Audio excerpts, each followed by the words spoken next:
Olá, bem-vindos ao podcast do Canadá para Brasileiros. Meu nome é Guilherme e eu irei conversar com o meu irmão Caio. Oi, Caio, tudo bem? Tudo bom, Guilherme? E aí?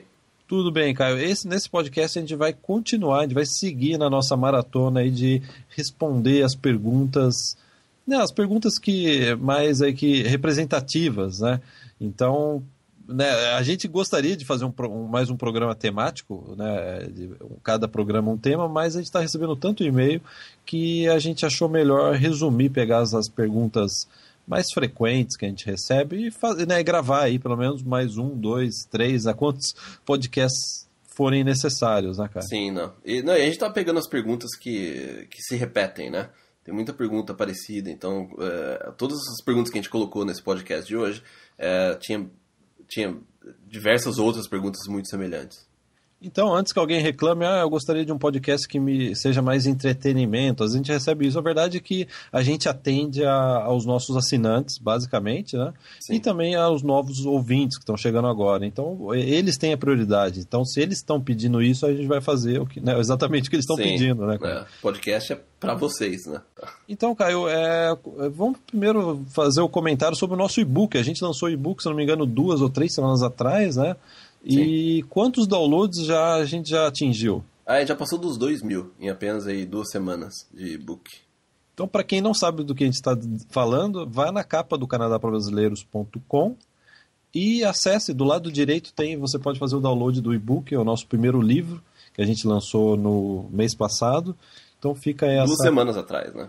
2 semanas atrás, e a gente gostaria de agradecer a todo mundo que baixou o e-book e a gente recebeu já dezenas de e-mails de pessoas agradecendo e dizendo que o e-book já levantou a moral, deixou elas mais empolgadas, né, de traçar esse plano de vir para o Canadá. Isso daí para nós só por isso já valeu bastante o livro, né? Sim, sem dúvida.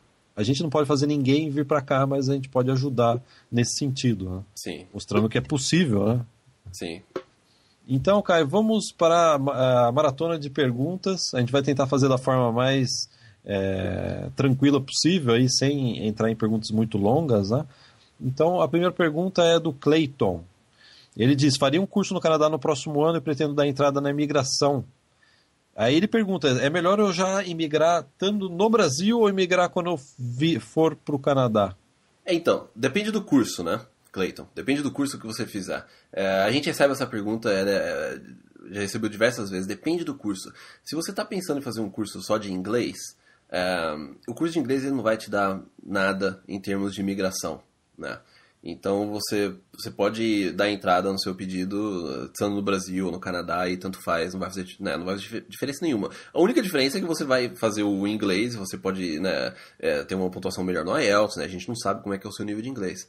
Agora, se esse curso que você está falando for um curso de college, sem dúvida que ele pode te ajudar na imigração, né? Inclusive você pode aplicar para um processo até aqui, pelo Canadá, pelo Canadian Experience. Então depende muito do curso que você fizer. Não, cara, e a orientação que eu sempre dou é: se é possível você imigrar do Brasil, imigre do Brasil. Porque você vai gastar menos dinheiro, pelo simples fato, né, de que você vai estar no Brasil, junto da sua família, e você vai estar esperando o processo aí do Brasil. Sim. Eu tô dizendo isso porque eu vim para o Canadá e decidi migrar na hora que eu cheguei aqui e mandei meu processo para o Brasil, e realmente foi assim, né, realmente não é o que apesar de ter dado certo, eu tenho que concluir, né, que é mais fácil você estar tranquilo aí no Brasil, se é possível, né, você emigrar através do processo trabalhador qualificado federal, que vai entrar, inclusive, né, começar a aceitar daqui um mês. Exatamente um mês. Exatamente daqui um mês a gente vai ter a volta do processo federal. Então, eu recebo muito e-mail, ligação, perguntando isso: como eu já quero ir para o Canadá. Eu falo assim: aguarda mais um mês, aguarda mais 4 semanas, que talvez, né, eu torço para que você, né, se qualifique, que é o melhor processo que tem. Você aplica aí do Brasil, sem gastar o seu dinheiro tendo que fazer um college, né, etc. E depende também se você está com a família ou não, se você já é casado, tem filho, né? Ou se você é solteiro. Então depende. Se você é solteiro é bem mais fácil você vir, né, e tentar outras formas. Agora, se você já tem uma família, tem filhos, aí eu acho que, né, precisa pensar um pouco mais na questão de custo, né, no risco que for tomar. Caio, aí vamos passar para a pergunta da Eliandra. E ela diz que sou casada, tenho um filho de 9 anos, parabéns pelo filho, e se for estudar, ela pretende vir estudar inglês, depois fazer um college. E ir renovando, ela diz, né? Ir renovando o visto, vir com o filho, né? Durante esse período de inglês / college, né? Vir com o filho e depois trazer o marido. O marido dela tem 46 anos.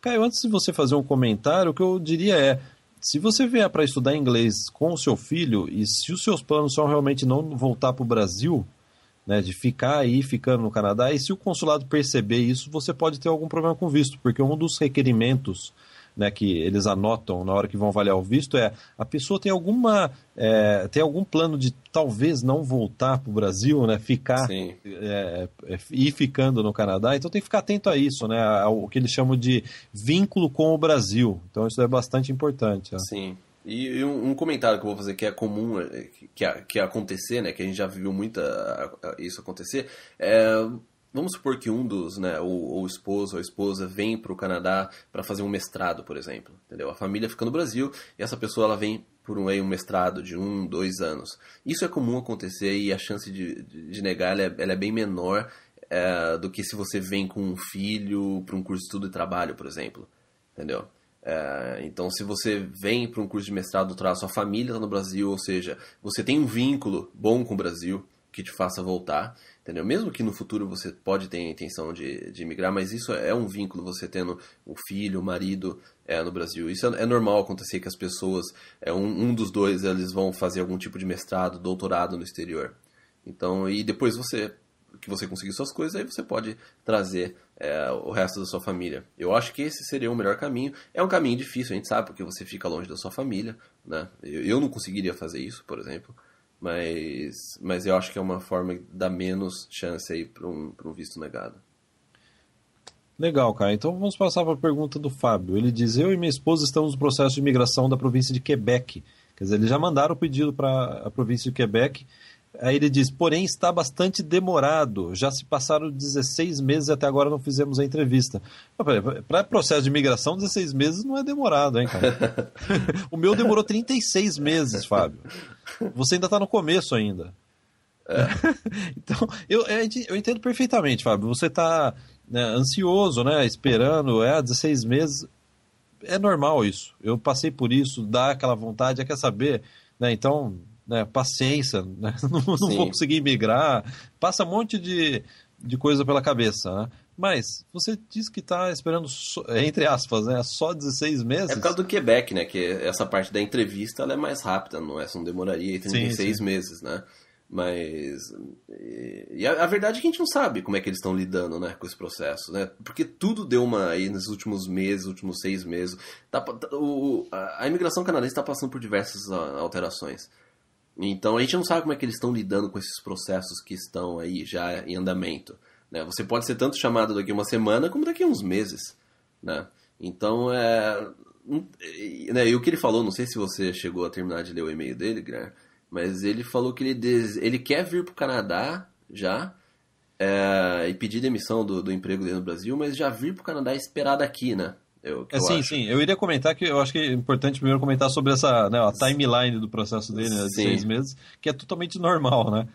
E, assim, ele já nesse desespero aí de não ter notícias, ele já quer saber, então eu já vou para Quebec como estudante, né? Fábio, assim, é difícil a gente dar conselho, né? Mas se eu fosse dar um conselho para você, eu falo assim, pensa 2 vezes, né? Vê bem isso, realmente é o que você vai fazer. De repente você recebe aí, talvez a gente está gravando esse podcast e o Fábio está recebendo já alguma notificação, então eu não tomaria nenhuma atitude dessa, cara. De vir pra cá. Depende. Assim, não tem nada de errado em você, né, fazer isso. Não tem problema nenhum. Mas um gasto extra com o dinheiro, né? Exatamente. Mas aí vai de cada um, né? Medir aí os riscos, né? Que vai correr. Então, se você quer realmente... Vamos supor que você fala assim, não tem como, eu quero ir pro Canadá. Antes, eu não aguento mais esperar até o final do processo. Eu viria para um college ou um mestrado. Agora, por que eu faria isso? Porque automaticamente isso aí vai ser um plano B. vamos supor, lógico que a gente não quer, a gente quer que você seja aprovado tal, no processo de Quebec, mas vamos supor que alguma coisa dá errada e eles encrencam com alguma coisa e você tem esse visto negado. Se você já está no Canadá num college ou um mestrado, esse seu plano B ele já está em andamento e você já pode aplicar para um outro processo porque você está no Canadá fazendo um college ou um mestrado. Então, se eu fosse você, eu não viria para um curso simples de inglês, eu viria com alguma coisa aí que poderia levar aí para você implementar um plano B, caso alguma coisa desse errado. Ok, eu não sei se a gente está ajudando o Fábio, porque eu sou o anjinho tocando uma harpa de um lado do Fábio, dizendo aguarde, tenha paciência, e você é o diabinho do outro, falando assim, quer saber, vai pro Canadá. Nossa, é um modo agressivo, né? Você está propondo um modo agressivo, eu estou propondo um modo conservador. Né? Mas o que eu comentei sobre o modo mais, né, arriscado, é que se você fizer, faça de uma forma que você automaticamente está criando um plano B. Entendeu? Sim, então porque seria vir já para uma faculdade, né? Um mestrado, eu não sei quais são aí, não sei se ele já é formado, provavelmente já deve ser formado tudo, né? Mas eu não sei quais são a formação acadêmica dele. Mas eu viria para uma coisa que já tivesse iniciando aí um plano B, caso desse alguma coisa errada no processo de Quebec. Eu não simplesmente viria com visto de turista ou um curso de francês, por exemplo. Já que você vai correr o risco, corra o risco, mas de uma forma que você aí está criando uma outra oportunidade. Perfeito. Então, Fábio, a gente está torcendo aí para que você receba logo a notícia do consulado.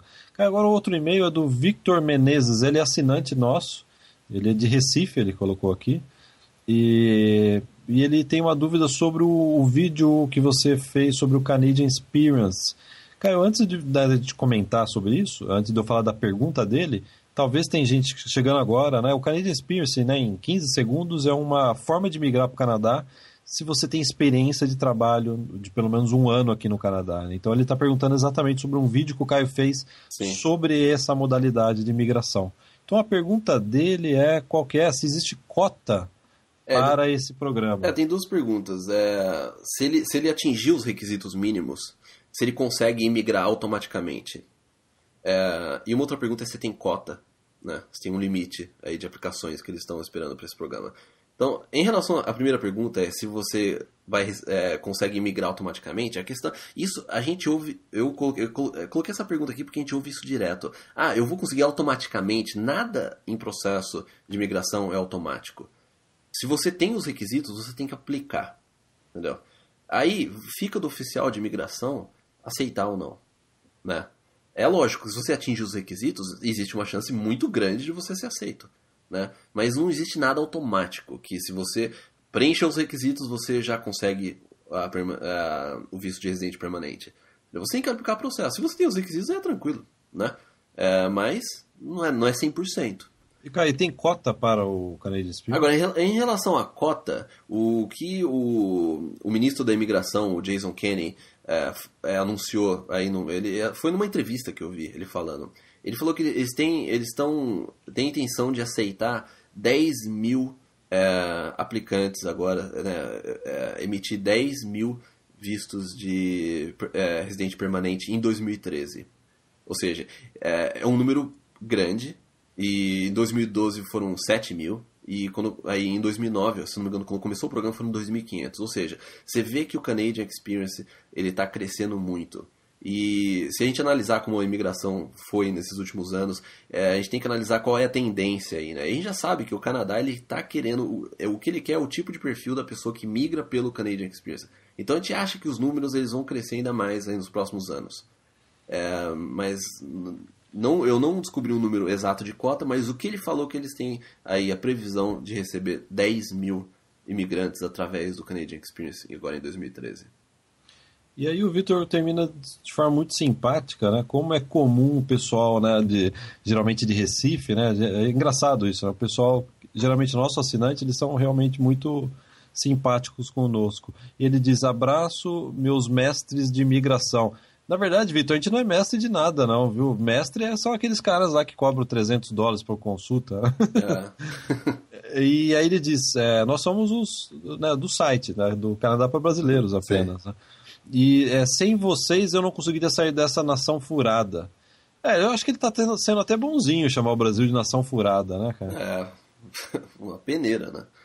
E até Nação Furada lembrou um vídeo que eu vi hoje, até quem estiver aí na frente do computador, depois do podcast, claro. Lógico. Lógico. Digitar no YouTube é Caminhoneiro Revoltado. É um vídeo de 3 minutos e 17 segundos, se eu não me engano. Que ele resume o Brasil, quer dizer, os jornalistas do Brasil não falam a real do Brasil, né? Sim. Esse caminhoneiro ele falou. Então você coloca lá, Caminhoneiro Revoltado. O cara é caminhoneiro há 35 anos no Brasil. É um herói, né? Pra mim acho que é um super-herói. Devia ser um super-herói nacional, né? Esse caminhoneiro. Então, fica essa dica aí, que não tem nada a ver com o programa, né? Nada. Então, Vitor, obrigado aí, meio super simpático. Tiago Salomão. O Tiago ele tem, acho que a curiosidade de saber a respeito de crédito para alugar apartamento. Como que funciona isso aqui? Se você chega com um imigrante, você ainda não, né, teoricamente não tem crédito ainda no país, como que você consegue comprovar isso para conseguir alugar apartamento? Tiago, antes do Caio ter seus comentários, a verdade é que aqui é muito mais fácil de você fazer o aluguel de apartamento. Eu lembro quando eu morava em São Paulo, quando eu comecei a morar, até gaguejei, que é uma época que eu nem tenho muita, né, lembrança muito agradável, né? Eu tive que alugar um apartamento em São Paulo. Eu lembro que eu tinha que arrumar 3 pessoas para assinar, testemunho, parecia assim que era um processo era um processo judicial o negócio, né? E aqui no Canadá é a coisa mais tranquila do mundo alugar apartamento. Não só para ser imigrante, mas para estudante também, né, que tá vindo. É muito simples. Quando a gente tava aqui, quando você chegou, né, Guilherme, a gente mudou para outro apartamento, a gente não tinha nada de crédito, a gente era só estudante com visto quase para vencer, e a gente conseguiu alugar, sem problema nenhum. Eu lembro que eu paguei o depósito com meus Visa Traveler que eu trouxe do Brasil e a pessoa aceitou numa boa. Né? Ela olhou meio torto assim, mas aceitou. Algumas empresas elas podem pedir um pouco mais, sabe? Elas podem checar algum outro crédito, assim, mas assim, problema para encontrar apartamento e alguém que aceite a sua aplicação você não vai ter. Dificilmente você vai ter. Sim. Então, Caio, está respondido. Vamos para o Daniel Lima. Ele está com medo de ter o visto negado. É o primeiro e-mail que a gente recebe de pessoa que está com medo do visto negado. Ele diz, sou funcionário público e a minha maior dúvida é com relação aos laços sociais e econômicos com o Brasil, que é um dos critérios para que o consulado, que a gente até comentou agora há pouco, né, para avaliar o visto. Ele diz, no meu caso não tenho laços, pois ganho mais que meus pais. O que eu devo fazer? Na verdade, o fato de você ganhar mais que os pais não tem nada a ver. Não significa. Não significa nada, né? Significa? Não significa nada, né, cara? Sim, não. Porque se você tiver um salário bom, como você disse que é funcionário público, né? Provavelmente eu torço aí que você tenha um salário bom e que seja suficiente para você pedir o visto e às vezes nem precisar, né, da comprovação dos pais, embora não tenha problema nenhum você também adicionar os seus pais, mesmo que eles ganhem menos que você. Sim, tudo depende, do perfil, né? Quanto dinheiro que você tem guardado, quanto dinheiro você tem na conta, que curso que você vai fazer. Então, depende, você criar, né, o perfil aí, a aplicação que eles querem. E se você, eu não sei quanto tempo que você quer estudar, mas se você conseguir uma licença do seu emprego, você pode, né, adicionar a sua documentação, né, que você vai ter o seu emprego aí quando você voltar para o país. Mas aí, a última observação que ele colocou no e-mail é que ele tem medo de pedir, né, no caso, a demissão do emprego e ele ter o visto negado. Mas isso a gente vê muito acontecer. Um outro motivo que a gente colocou essa pergunta foi em relação a essa observação. Ele tem medo de pedir demissão e ter o visto negado. A questão é a seguinte, por que você não aplica para o visto antes de você pedir demissão? Né? Exatamente. As pessoas acham que elas têm que aplicar para o visto com 2 meses, 1 mês de antecedência, 3 meses. Não, quando eu apliquei para o meu visto estudante, eu apliquei com 6, se não me engano, 6 meses de antecedência. Uma coisa assim. Então eu já estava com o meu visto aí já antes, então se eu tivesse aí empregado, eu pediria demissão depois que eu tirasse o visto. Não antes. Eu também fiz isso, claro, né? Eu segui o seu conselho, Caio. Sim. Eu só pedi demissão, entre aspas, né? Sim. Pedi demissão, né? Depois que eu já tinha a resposta do visto. É lógico.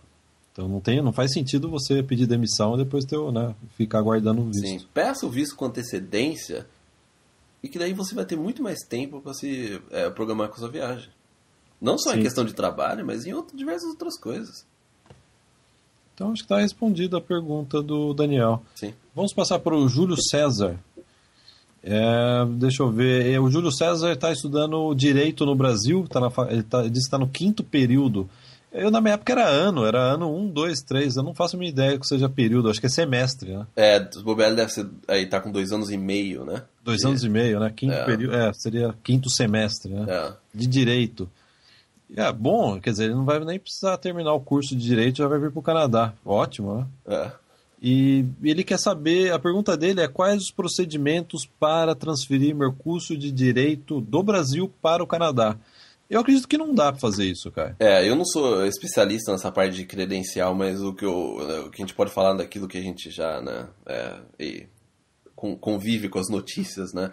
Chute, né? Um chute, é que você não consegue fazer essa transferência de matérias, é muito difícil, são países com leis totalmente diferentes, né? E eu acho muito difícil você conseguir transferir um curso de direito. A não ser que tenha uma matéria que seja, né, economia, alguma coisa assim, mas eu acho que você não consegue aí transferir quase nada do que você fez no Brasil. É mais fácil ele largar o curso no direito do Brasil dúvida. E vir para o Canadá. Esquece esse curso de Direito, Júlio César. Porque inclusive ele falou assim, vocês acham melhor eu me formar no Brasil? O negócio é o seguinte, se você se formou como advogado no Brasil agora, você vem para o Canadá e quer exercer a profissão, você tem praticamente começar do zero. Entendeu? Então, se essa é a sua intenção mesmo, para tudo agora e começa a fazer no Canadá, né? Porque dificilmente você vai poder utilizar isso aqui no Canadá. Você vai ter que fazer toda a validação de credencial aí, que para o direito não é fácil. Não é fácil. É uma das áreas aí que é mais complicado essa validação aí, que você consegue, né, menos benefício daquilo que você já fez no Brasil. Caio, sem querer fazer piada, eu prefiro cortar grama aqui no Canadá do que trabalhar como advogado no Brasil. Sem dúvida. Essa é a opinião minha. Ninguém precisa concordar. Não, nem manda e-mail também. Não. E também, só um anexo, né, aí, pro Júlio. Júlio, no post desse podcast, no meu blog, eu vou colocar um link que é como que você faz para fazer essa validação da sua profissão para o Canadá. Então eu pesquisei. Tem um link que eu vou colocar no post, que vai estar no meu blog desse podcast 47, né, se eu não me engano, podcast 47. Caio, a Esther Andrade está com medo do passaporte dela. Ela diz que vence em abril de 2015. Quer dizer, o passaporte está bom ainda, né? Tá bom. Tá bom. Em abril de 2015 eu vou estar completamente careca. Eu quero fazer... Acho que é abril de 2014. Vai na Copa, você já vai assistir a Copa do Brasil já... completamente calvo.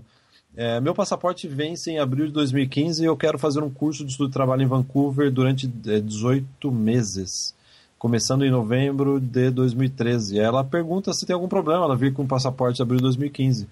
Não precisa, né? Acho que não tem problema nenhum, né, cara? Não, você não precisa. A preocupação dela, se eu não tirar...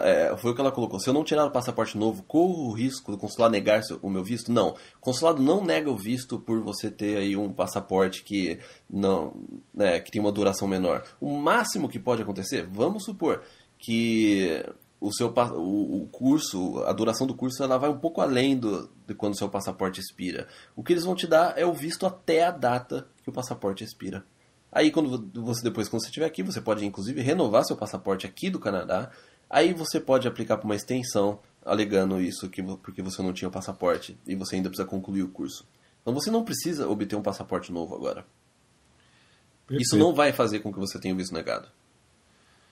Caio, o Alexandre Ferraro, se eu não me engano, ele já mandou e-mail para nós, não é ele? Acho que no ano passado a gente já respondeu, inclusive, uma pergunta. Não lembro, assim, é difícil a gente lembrar de todo mundo que, né, que a gente responde, mas é familiar o nome.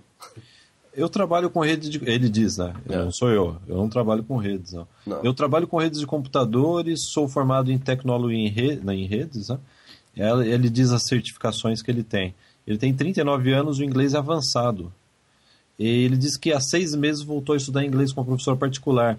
E aí ele faz uma pergunta direta, simples e direta, mas que talvez requer aí, eu não sei se teria como te responder. Ele diz, eu me qualifico para imigrar através do programa de trabalhador qualificado? A primeira coisa, o programa ainda não voltou. Ele vai voltar daqui a um mês. E a gente não recebeu ainda o final, né? Quais são os requerimentos para o programa. Que vai sair agora em abril, né? Sem dúvida. A gente está aguardando aí. Todo dia eu entro no site da imigração, viu, Alexandre?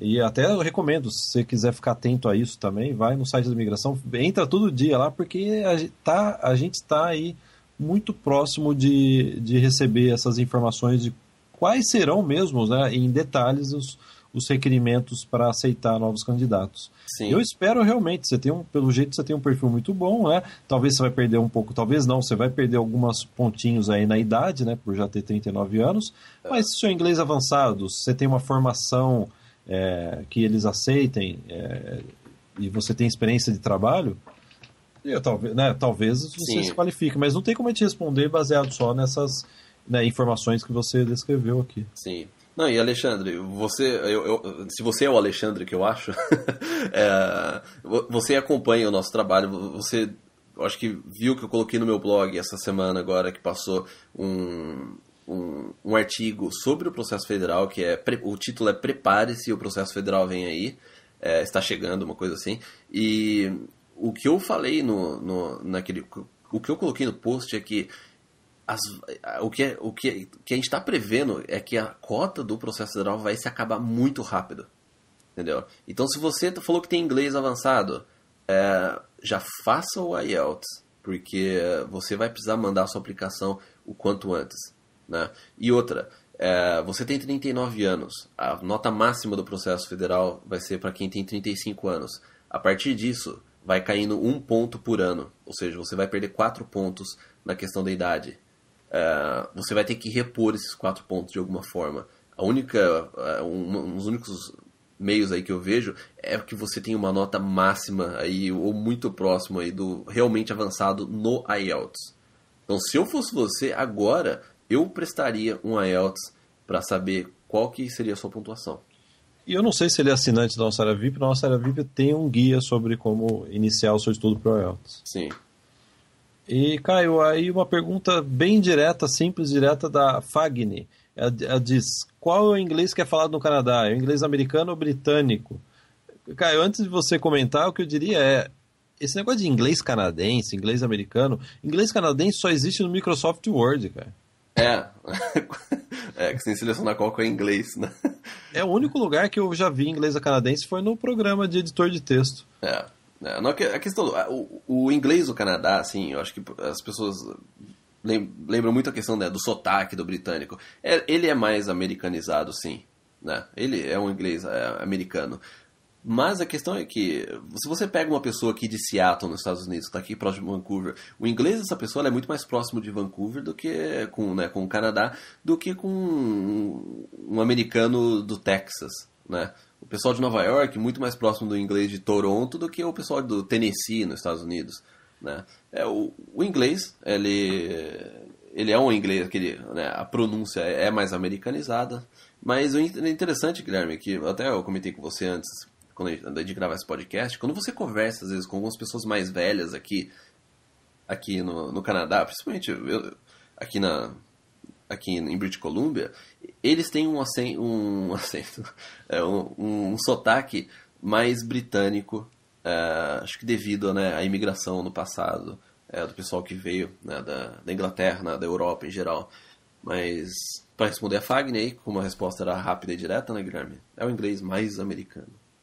Cara, pra ser sincero, eu nunca percebi essa sutileza aí no sotaque dos canadenses mais de idade, né? Eu acho que eu vou ter que fazer uma limpeza no meu ouvido, né? Remover esse excesso de cera aí pra tentar perceber isso. Porque o meu ouvido é muito brasileiro, viu, cara?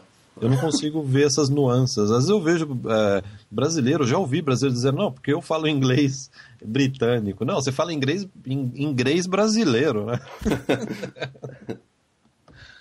Então, Caio, vamos para a última pergunta do podcast.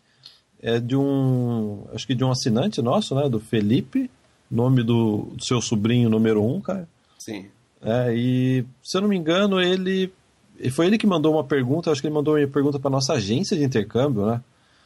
Ele enviou a pergunta, ele postou no fórum, né? E ele até pediu aí porque se a gente ia responder ou não a pergunta dele. Então, Felipe, ó, tá feita a resposta. A gente tenta, na medida do possível, né, responder a todos os e-mails, embora seja impossível, né, cara? Tem dia que só dá para ler, a gente não tem tempo nem de ler os assuntos de todos os e-mails que a gente recebe. Não, então, eu até anotei aqui, só para quem tá ouvindo a gente, inclusive o Felipe, né, tá ciente. Nos últimos 2 dias, porque eu mandei um e-mail antes de ontem para quem, né, assina a nossa... Para quem está na lista de contato nosso do e-mail, eu mandei um e-mail pedindo qual que é a sua pergunta para a gente poder responder no podcast. E também a gente tem recebido muita pergunta por e-mail. Nas últimas 48 horas, a gente recebeu 700 perguntas por e-mail. Entendeu? Então, realmente, a gente está... mais de fazendo 700. o máximo. Nossa, então, Felipe, tava deu computando sorte. aqui, deu mais de 700 perguntas. Então, quem passou a pergunta foi a nossa mãe, que trabalha mais na área na nossa empresa, na nossa agência online, né?